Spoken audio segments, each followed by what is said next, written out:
Thank you all for joining us. Thank you to everyone who's listening on the podcast in the future or watching this on YouTube also further down the line for this class entitled The 1901 Egyptian Halakhic Response. To give everybody a quick rundown about Professor Zohar, he is Chauncey Stillman Professor of Sephardic Law and Ethics at Bar-Ilan University, where he taught in the Faculty of Law and in the Faculty of Jewish Studies. He has been associated for over 45 years with the Shalom Hartman Institute in Jerusalem, where he is currently a senior fellow at the Kagod Research Center for Contemporary Jewish Thought. Zvi is interested in all aspects of Jewish life and thought, especially in modern times. His research focuses on the culture and creativity of Sephardic Oriental rabbis in modern times and on the sociology, anthropology, and historical development of halakha from ancient times to the present. He has written and edited 14 books, has published more than 110 scholarly articles in Hebrew, English, French, and German, and serves on the editorial boards of Pe'amim and of Tzion Datit. His most recent book in English, Rabbinic Creativity in the Modern Middle East, was published in 2013 by the Harman Institute's Kagod Library of Judaic Studies in conjunction with Bloomington Academic Press. Professor Zohar, thank you for joining us. The stage is yours. Okay. Good evening or good afternoon, wherever you are in the world. And I'm now in Israel. And the topic that I'm going to speak about is, I believe, unusual for Uri Litzedek, because we're not talking here about an issue in which people are faced with an external problem or an external setup of society or of the state of injustice and problem, and we have to draw upon Jewish values and guidelines and morality in order to enable us to progress towards solving this or ameliorating this problem. Rather, in the case at hand, we're talking about a problem which is itself created by Torah.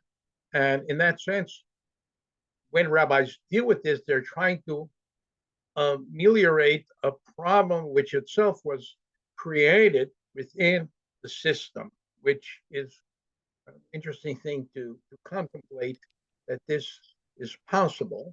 But as you know, according to Torah, as rabbis understood it, and in with the regard to divorce, it's not only it's explicitly seems to be in the Torah, right, that if a woman and a man marry, and the marriage runs aground, and the husband wants a divorce, then it says v'katav la sefer keritut, he shall write for her a bill of divorce and give it to her, and then she can go and marry anybody else that she wants.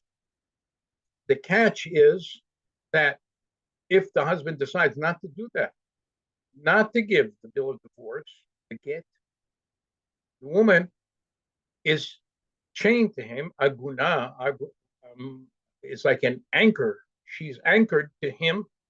And according to the ways rabbis understood Torah, since ancient times, the woman cannot write a bill of divorce for the man. Okay, the construction is that there is, at the beginning of the marriage, there's something called kiddushin, betrothal, and once this has happened, then the only way out is either if the husband dies or he gives a bill of divorce. So it could happen that the husband, we don't know where he is. He disappeared.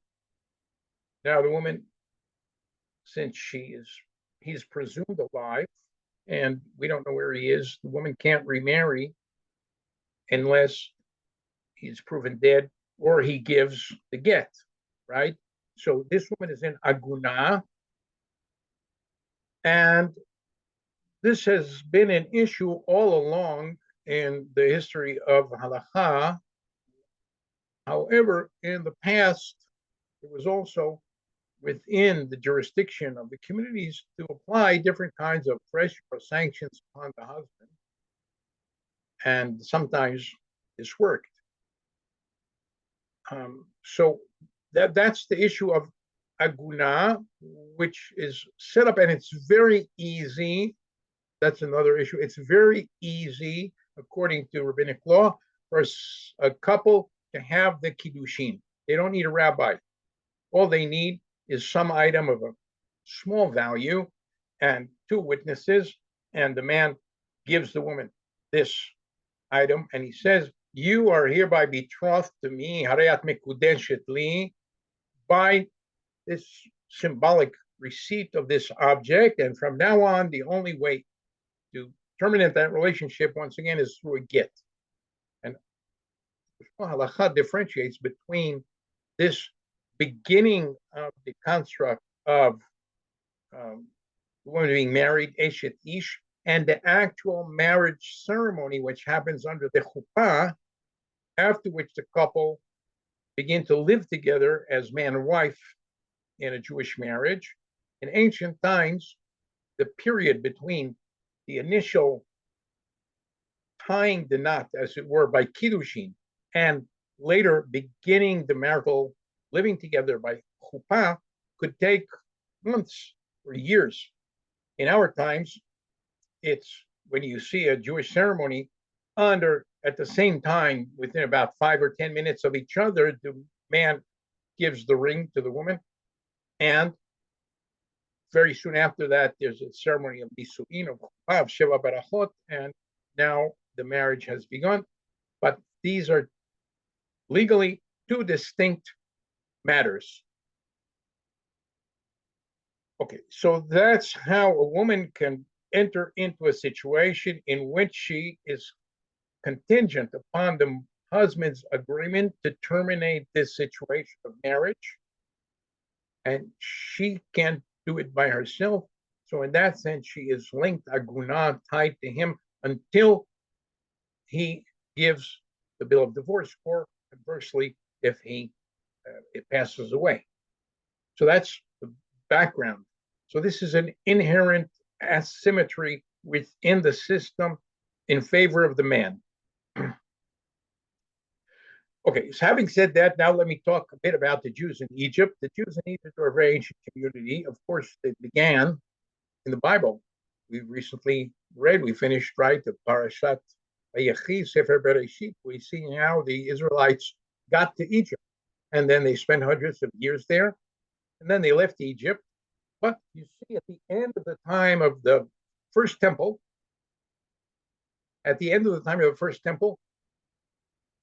some of the people, after the Babylonian conquest of Jerusalem, run away to Egypt, and they take with them the prophet Jeremiah. And the prophet Jeremiah goes down with them to Egypt. There's some prophecies in the book of Yirmiyahu, of Jeremiah, that he prophesies in Egypt. And so, at least from that time onward, probably about 100 years earlier, there were Jewish people living in the land of Egypt after the destruction of the first temple, and throughout the entire period of the second temple. At the end of that time, there was a very large Jewish community in Alexandria whose cultural language was Greek, and the Septuagint, the translation of the Bible, Torah, into Greek, was done by and for those people. But the community in Egypt knew ups and downs. There were some times when very few people were there. They were persecuted. Then the community came back. Then they went down. And in modern times, from the middle of the 19th century, like 1840, 1850, a positive situation in Egypt developed. There was a strong central government, a lot of investment in infrastructure and in agriculture, cash crops, and the major centers of Egypt, which were Cairo and Alexandria, began to have Jewish communities, not only of a couple of hundred people, as may have been 200 or 300 years earlier, but actually thousands of people.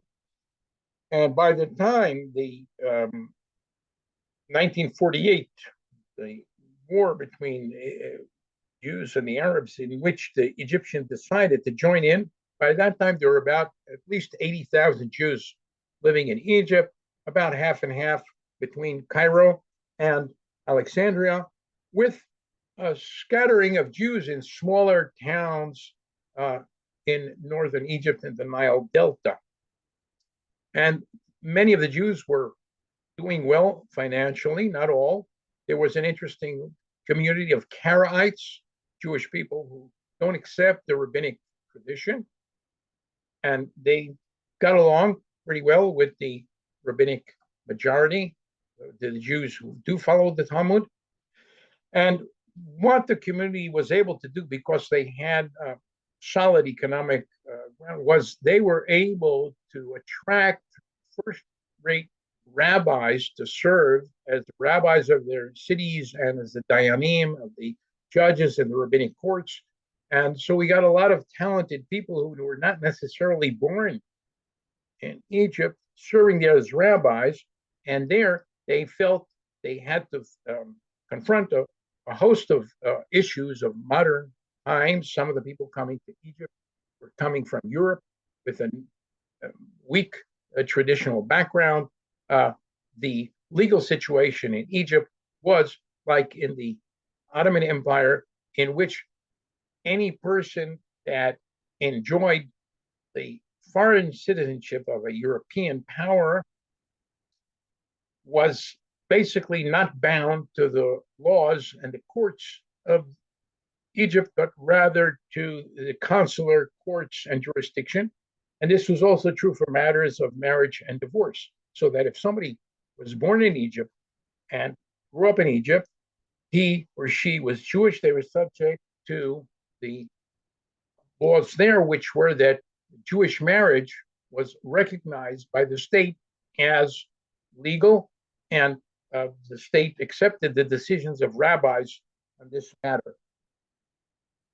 However, if the Jews were not from Egypt, or somehow were born in Egypt, but they somehow managed to acquire Italian or French or German citizenship, then they weren't officially committed to follow what the rabbis said.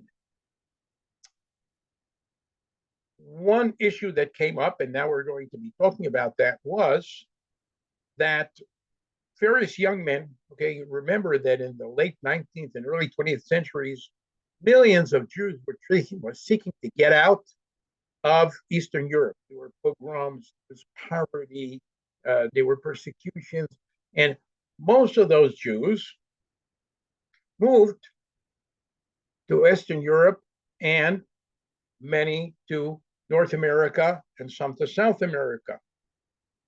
But a sizable, several thousand of them moved to Egypt. And there they were not subject to the rules and the decisions of the local rabbis, even if they went to the synagogue and they participated in various aspects of community life, but they were as like visitors. They weren't under the jurisdiction of the local community. And some of the people were young men. They came from Eastern Europe. Some of them were part of the new generation of, remember, Eastern Europe at that time. There was socialism, there was Bund, there was communism, there was all different kind of things. And they came there. So what were they looking for naturally? They were looking for a female companionship. Where would they find female companionship? Well, the most natural thing for them was to look in the young women of the local Jewish community in Egypt. Now, basically, the local community in Egypt was more conservative with a small c than those young men coming from Europe. So the girls were reticent about entering into a relationship with those men. So the men said, okay, you know what? No, I love you so much. We will have a ceremony of kiddushin. Here, he calls two friends of his. Come, look, I'm taking a ring. I'm putting it on her finger, and I'm saying to her, Harei at mekudeshet li, you're betrothed to me, kedat Moshe Yisrael, according to the religion or tradition of the Jews and Moses. And now, what? The only way halachically to terminate this relationship is either he dies or he gives her a divorce. Otherwise, they are together. And if she goes now and let's say he disappears, okay, she's not supposed to marry or enter any relationship until she receives somehow a divorce.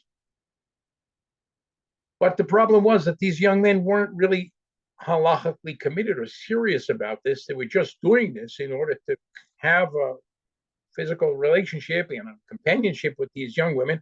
And in many cases, they either left on the boat for Zanzibar or South Africa through the Suez Canal, or they stayed in Egypt, and there was no way that the rabbis could do anything about it.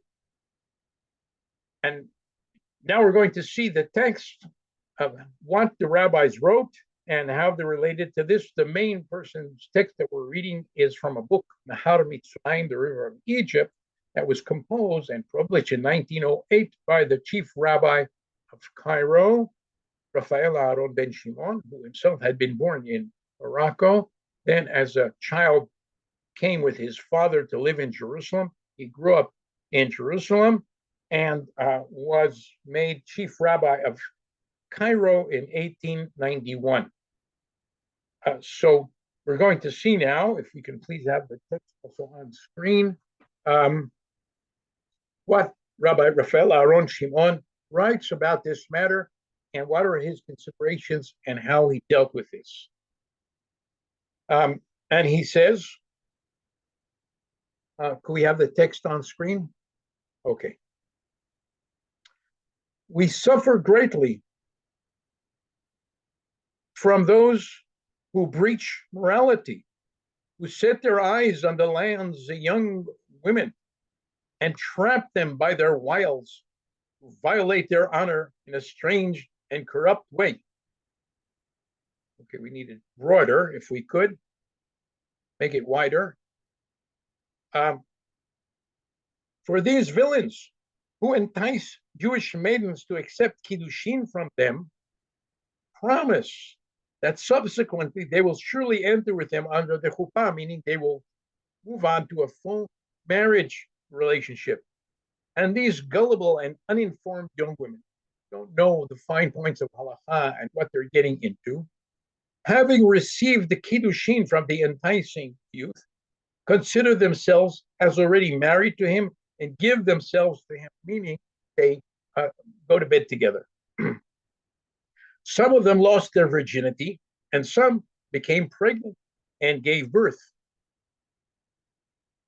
And these scoundrels, after satisfying their animal lust with these girls who are caught in their net, abandoned them and absconded and detested them. And they cry out, the young women, but are not answered. The girls who are entangled in the net that was sent to them are Agunot. And there is an opening for them to go astray, God forbid. What is this? They're young women. The fellow had kiddushin with them. They can't officially have any legitimate relationship with any man until the earlier relationship is resolved by a divorce. The fellow doesn't care about that. So it's very likely, and he says it happens, says Rabbi Ben Shimon, that these women, how long could they be without a relationship? So they enter into a relationship, which is, however, forbidden according to halakha, because halachically they're still connected, agunot, as eshetish, married women, to these villains. And what can we do to counter this evil generation of freedom and independence? Okay, so here we're getting an interesting perspective on freedom and independence as something evil, right? What's the evil? It's causing a problem that the rabbis can't resolve because they no longer have control over the situation within the Jewish community. And above all this, desecration of the name, Chilul Hashem, desecration of God's name in the eyes of the entire non-Jewish world, for the correspondence of newspapers in the tongues of the nations in the country, do not conceal such things. So there were a lot of newspapers in Egypt, and since there were a lot of foreign-born people, some of them were in Arabic, but some were in French and Italian, some in English, and all of these considered these cases very spicy, and they published what's happening with these young women, and the rabbis can't do anything. It's Chilul Hashem. And the correspondents don't conceal such things, as we have seen either once or twice, and this leads to the desecration of Israel's name. Chilul Shem, okay? Shem Yisrael mitchalel ayedeza. You also have the Hebrew, for those of you interested in the Hebrew. You have it here in this text. Now, if we could please move up to the next part in English. And he says the Beit Din, the rabbinic court, cannot compel them, the men, to divorce the women, for they are subjects, meaning foreign subjects of European powers, and therefore they are outside of the jurisdiction of the rabbinic courts in Egypt. They're subjects sheltering under the auspices of European governments. Some of them, the government under whom auspices they shelter, forbid divorce. Let's say France, Ireland, Italy, Catholic countries, no divorce. So there is a legal, there is civil marriage in France or in Italy, but there's not civil divorce. So if now somebody comes to the Italian consul, the French consul, and says, look, this Jewish fella who has your citizenship is treating this young woman terribly, tell them to divorce. The consul says, what kind of divorce? In our country, there's no divorce at all. Also for non-Jews, also for Jews, there's no divorce. So we're not going to mix in divorce and divorce when we don't accept this whole thing. And since the government will not compel them to obey the voice of our religion, they, the men, turn a stubborn shoulder to Rabbi's words. And others, in other countries, there is divorce. But the question is, under those countries, is the kiddushin considered marriage? No, those governments do not recognize kiddushin as a marital bond, and therefore take no action to assist or be helpful, because as far as they're concerned, the marriage never happened. So some European countries said the marriage happened, but there's no divorce. Some European countries said, well, we would have divorce if there would be a marriage, but we don't consider kiddushin to be a marriage. Therefore, there's no way in which the councils are going to mix in order to force those men, to compel those men, or require them to do the right thing by those young women. Okay, please move up. I struggled, he says, in many cases, I, the rabbi, struggled with the betrothed of the Mekadesh with all my might, to do this, that, in order to receive a get. But recently, cases of extreme sordidness came to our attention with persons who turn a stubborn shoulder, since they shelter under the auspices of European governments. And all my travail, with the assistance of the leaders of the community, was completely in vain, and the gullible young women who received kiddushin are completely agunot. So there's no way that the rabbi, using the civilian governments, either of Egypt or of the European countries, can convince the civilian authorities to do anything to help these young women. Okay, please move up. Okay, now, right. When you consider the possibilities, what could these people do? What could the rabbis do? I put here three. I'll tell you what the fourth is soon. The first thing they could do is education. Try to teach the young men from the religious moral perspective of Torah that such behavior is unacceptable. Convince them to voluntarily refrain from such negative behavior, But what is the likelihood that these men, who anyway don't care so much about Torah, will suddenly accept these moralizing education by the rabbis? Not much. Second, political action to change the position of the relative governments, that the government should change their laws and policy and agree to mix in. But it's very unlikely that the French government or the Italian government will change their laws in order to solve the problem of some young Jewish women who were fooled by and taken advantage by some young Jewish men in Egypt. So the education and the political action isn't going to really work. A third option is halakhic action, adopting halakhic rulings that would prevent the creation of the Agunot in such cases. And of course, the fourth action is do nothing. Do nothing. Many rabbis, that's their solution. We can't change the views of these young men. We can't change the political reality. And halachic action is very problematic. So what are we going to do? We're going to do nothing. That's what happens in most places in the world. And in this specific issue, whether it's possible to adopt some kind of halachic ruling or ordinance or takana in which we would overcome the problem of Agunot. Menachem Elon, who wrote the magnum opus on Jewish law, writes that from the 12th century onwards, we hear from leading halachic scholars that the rabbis of current times are unauthorized to uproot kiddushin that were performed according to the dictates of halakha. Rabbis could say, just a minute, did this kiddushin happen according to the book? Were the witnesses valid witnesses? Was the ring of worth? What the man said to the woman? Did he say the right words? But once technically everything happened correctly,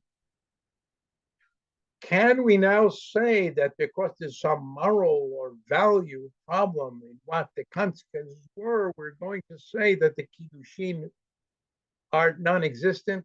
No. Okay.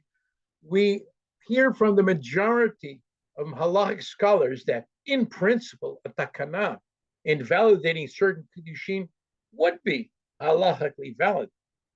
But in practice, communities and rabbis should refrain from such enactments.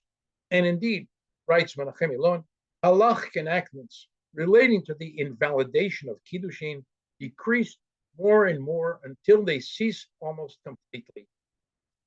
So the rabbis of Egypt are now looking at a problem that has existed for a long time, but became greatly exacerbated because of the political and legal situation in Egypt, and also because of the development of a whole class of young men who could care less about halakha. Okay, if you could move the page up, please. So Rabbi Ben Shimon looks through the entire halachic literature, and he says that, yes, there are quite a few rabbis that say that in principle, we could have an enactment that would solve this problem that they're facing in Egypt with these young men. But in fact, it wasn't done. So most rabbis said, you could do it, but we don't do it. People don't do it. Rabbis don't do it. And some rabbis said, no, you can't do it. If you did it, it wouldn't work. So Rabbi Ben Shimon says, yes, the possibility exists de jure, but was not being applied de facto, and wrote, however, we now ask, what can we do in this sorry generation in which we are under the rule of governmental laws and have no power to raise up the flag of our religion, neither to chastise a transgressor, nor to compel such a person to grant the get to free his aguna from her chains? we have not succeeded in compelling a divorce. To free the daughters of Israel from the concealed net, like a trap that was spread out to trap them. What can we do? If it is beyond our power to get a get from these blackguards, shall they, the women, remain living widows, almanot chayot? This is an opening for them to go astray. In other words, to enter into other relationships which are, however, forbidden because she's still married to the first guy. As experience has proved, we see that that's what actually happened with such young women. If we adopt a policy of complete severity, chumrah, and refrain from making a takana, the result will be that severity will lead to early, easy permissiveness resulted in a married woman fornicating. Okay, please move up. And he says that, look, it's true. He didn't know about Menachem Elon, but he and Menachem Elon saw the same rabbinic text. And he said it's true that a takana, an enactment, to uproot kiddushin has not been common in Jewish communities in other times. He says, but that's no surprise. For it was also never heard in any time that the governments would let loose the leash and allow a person to do as he wishes with regard to his religion and belief. If he wants, he does. If he does not want, no one can tell him what to do. Okay, freedom of religion didn't exist in pre-modern times. Each person belonged to a certain religious community, and that religious community had jurisdiction over him. Now, there's a separation of church and state, and the state, the legal system, doesn't mix in matters of religious belief and practice. And so if this fellow is Jewish, and he says, I could care less about what the rabbis say, the rabbis can't do anything about that, and the government doesn't mix in. Okay? And no one may chastise a person who acts contrary to his religion, even if he does so completely in public, the farhesia. This is the fruit of the freedom and independence that reign in the land. And what can the dayanim, the rabbis of Israel, do in such times, and how can their strength prevail? They must, okay, so obviously one thing is very clear. Rabbi Ben Shimon, and we'll see the other rabbis of Egypt, feel that they can't say, okay, what could we do? We can't do anything. Move on to the next issue of how many people should get an aliyah to the Torah next Shabbat. Okay. No, they feel that they have to do something. They can't let this injustice go on, even though in the past such enactments weren't done. But they're also the problem as it exists in Israel, in Egypt at that time, didn't also exist. A rabbi was truly concerned for his religion and faith, and with a pure heart loves the members of his people, must do everything within his power without holding strongly to the rope of stringency. If you want to be stringent, you're not going to be able to serve the needs of the real life community. The decisions that he takes for the good of his people should, however, be well grounded in the written and transmitted Torah that we possess. In other words, the Torah has a range of options. The stringent one of not making enactments and not changing the halakha, in this case, to apply the more lenient way, that is not going to work for the community. And if a rabbi cares about the community, they can't hold to the stringencies. Okay, so what should he do? We have to find within Torah a good ground for doing what we realize is needed to be done for the sake of solving the problem that's facing our community. Okay, please move up. Then he goes through all the literature and he finds that the most extreme person who opposed making such enactments and said that such enactments are terribly problematic and don't make any takanot enactments trying to dissolve or the force of the kiddushin. He says that was Rabbi Yosef ibn Lev, who lives in the Spanish diaspora, the Sephardi diaspora in the Balkans, in the 16th century. So he says, do you think that Rabbi Yosef ben Lev was a harsh person who really didn't care? No, but in his times, there was no need to bring such enactments, so he could adopt a stringent position. However, if the eyes of Rabbi Yosef ibn Lev, the most extreme opponent of such takanot, had seen the current generation in which we exist and the lowliness of our people with no savior to uphold the laws of our religion, why, he would be the first and foremost rabbi to enact the takana of uprooting such kiddushin. In other words, you have to read, Rabbi Ben Shimon said, you have to read rabbinic texts in the context and the reality in which they were written. And people who in certain situations held extreme or negative positions, that might well be because in their times that was not causing undue hardship or problems, but certainly they were rabbis who cared, and had they been living in our times with our problems, they would have adopted the halakhic options to solve those problems. He would be the first and foremost rabbi to enact the takana of uprooting such kiddushin. And then we'll see that the rabbi in the beginning of the 20th century in Egypt, at the same time that Rabbi Ben Shimon was there, the rabbi of Alexandria was Rabbi Eliyahu Chazan, and he, in the 1873, had been in Algeria and confronted a similar situation in which Algeria was part of France, and French law applied there. And it was recognized by certain rabbis that it was also necessary to make such a takana, but other rabbis opposed this and said, no, we're not doing that.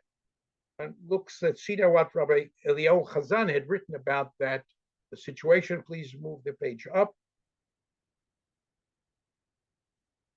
So as I write here, okay, Rabbi Eliyahu Chazan had written earlier when he was in Algeria, and the background to this was that hundreds of years previously, Rabbi Yitzchak Bar Sheshet was known to be against the enactment of such a takana, but Rabbi Chazan wrote in 1873, I am surprised to see that there are some highly esteemed rabbis who, in their holiness and asceticism, refuse to lend an ear to what the times require of them. And they say that if Rivash, the rabbi of the 1400, whose little finger was greater than our waist, he was such a old, strong person, if he viewed such enactments unfavorably, what can we have nothing to say after that. It can't be done. And they refuse to recognize, those rabbis in Algeria, that not all times and topics are equal. And that if Rivash himself would be with us in this bad time, he, of blessed memory, would be at the head of those who agree and support such action. As he himself, Rivash, wrote, the law changes in accordance with the character of the locales, and different situations call for different halachic rulings, and the options, the possibilities do exist within halakha. Okay, please move up. So what did they do? The three leading rabbis of Egypt, meaning Rabbi Ben Shimon, the chief rabbi of Cairo, and Rabbi Eliyahu Chazan of Alexandria, and Rabbi Aaron Mendel HaKohen was the head of the Ashkenazi community in Cairo, agreed that they would formulate a takana, an ordinance, invalidating a private kiddushin that was performed without fulfilling the following three conditions: knowledge of the woman's family, knowledge of the local rabbi that this was happening, and the presence of a minyan at the time of the kiddushin. And they composed a takana saying that if any young man gave kiddushin to a young woman and she accepted the kiddushin willingly, but her family didn't know about it, the local rabbi didn't know about it, and it was a private, secret kiddushin without a minyan, although the kiddushin had been technically performed exactly according to the Shulchan Aruch, it was invalid. Nothing happened. The woman could remarry when she wouldn't need any get. But now we'll see the procedure, how they did this. It's not the rabbis got together in a back room and decided to do that. No. What did they do?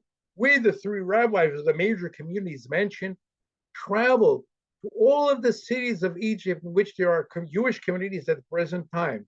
Okay, throughout the delta of Nile, there were small Jewish communities scattered around. The rabbis traveled from place to place, from place to place. And in the synagogue of each community, we proclaimed the above mentioned exalted enactment regarding the invalidation of kiddushin that were done not according to the takana. And we presented that to an assembly of almost all the leaders and prominent members of each community. After explaining to them with great clarity its strengths and power and the reasons led us to enact it. And in each place that we passed through, they accepted the enactment upon themselves with goodwill, love, happiness, and joy. So they didn't sit in their rabbinic seat in Cairo and Alexandria and send out letters. This is what you have to do. They went from place to place and they spoke and they explained. There's like a sort of democratic acceptance of the takana, of the ordinance, a grassroots reception, a presentational reception of this takana, so that it's actually accepted by the members of the communities and not only by the rabbis up there.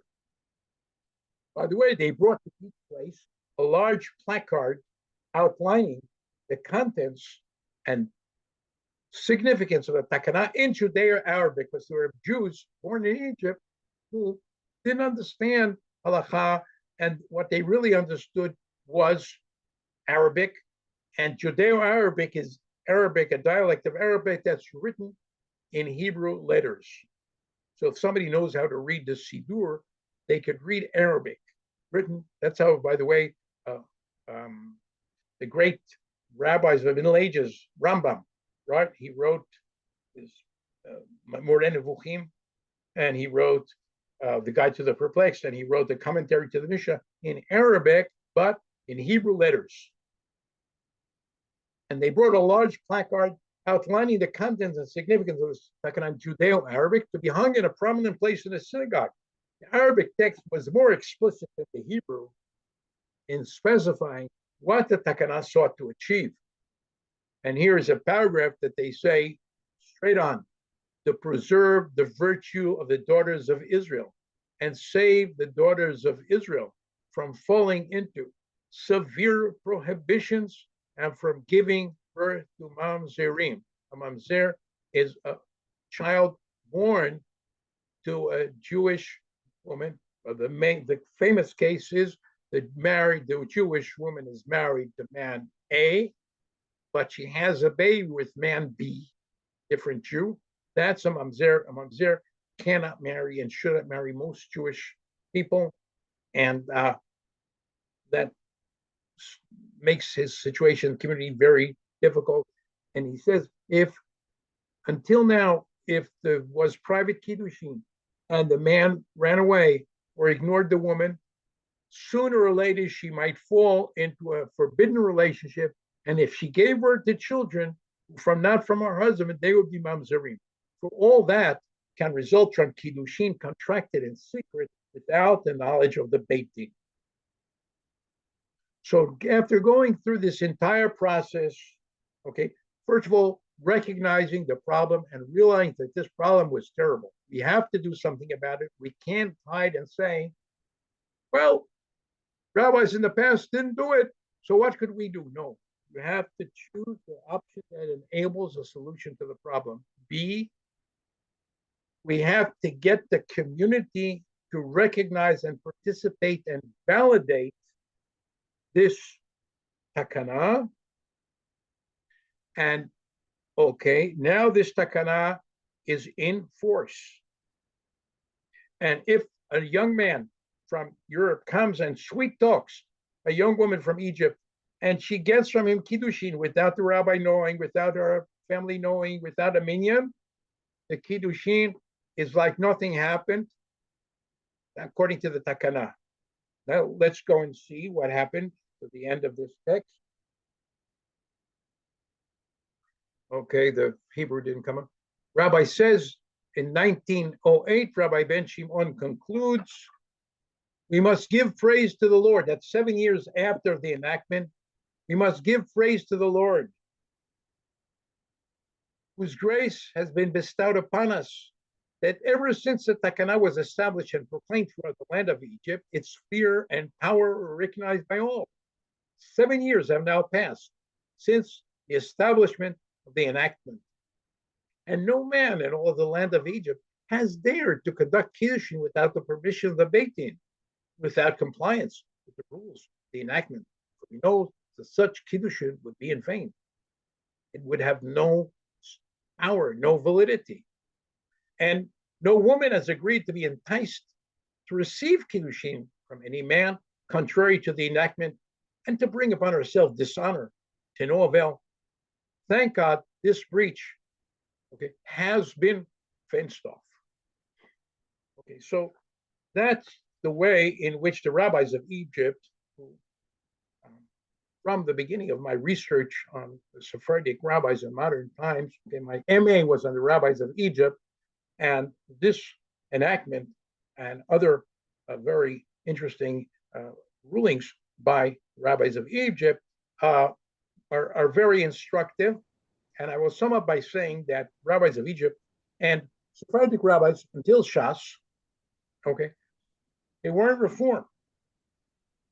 They weren't conservative, but they also weren't orthodox in the sense of not be willing to innovate within halakha.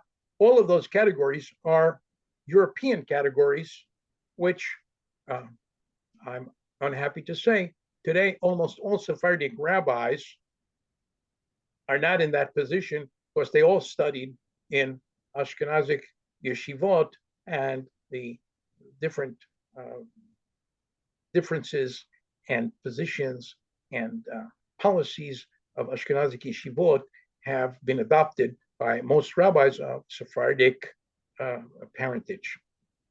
Okay, so that's my presentation for today. And if anybody would like to comment or make a question, they could, maybe we have some time for that. Yes, thank you so much. We absolutely do have time for questions. So if anybody wants to unmute, they can unmute. If you want to drop them in the chat, feel free to do so. Somebody did personally or privately message me a question asking how big the issue is, the Aguna issue is currently, and how big it is in the United States, and if there's any kind of advocacy or anything they can do. Well, first of all, yes, it's a big issue, and there are various organizations, women's organizations, and rabbinic organizations that are involved and seeking to ameliorate this problem. Well, there's basically two ways that this could be. The one is